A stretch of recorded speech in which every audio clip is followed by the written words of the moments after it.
Fa rehefa mifarana toy izao ny taona dia miroso amin'ny fanambarana ny zava-bita nandritra ny taona izay nitiaviny iny ireo na ministera na ireo orinasa samihafa. Anisan'izany ohatra androany ny ministera ny toe-karena sy ny tetim-pivoarana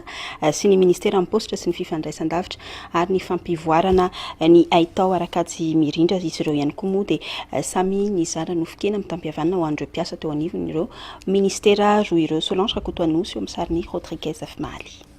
Nisongadina tao anatin'izay enim-bolana nandraisan'ny ministra Maranty Jean de Dieu ny ministera ny positra sy ny fifandraisan-davitra ary ny fampivoarana ny haitao arakajy mirindra ny fametrahana pilôna misy 50 manerana ny nosy mba hialana amin'ny enclavement numérique satria mbola betsaka ireo toerana tsy takatry ny réseau téléphonique eto Madagasikara. Nanamarika ity taona 2024 ity ihany koa ny fiaraha-miasa tamin'ny ministera ny fitsarana mahakasika ny fanasaziana ireo opérateur téléphonique tsy manara-dalàna amin'ny famarotana ireny puce téléphonique ireny. Ho fankairezana ireo mpiasa eto amin'ity ministera ity indrindra amin'izao akatoka ny fetin'ny faran'ny taona sy ny asaramanitra izao dia nanefa ny teny nomeny ny ministra Maranty Jean de Dieu ka nanolotra vary rogony, menaka 3 litatra, siramamy 2 kilao, paty fonosana 2 ary farany dia nirary fety sambatra ho amin'ny mpiara-miasa aminy izy teo am-pamaranana.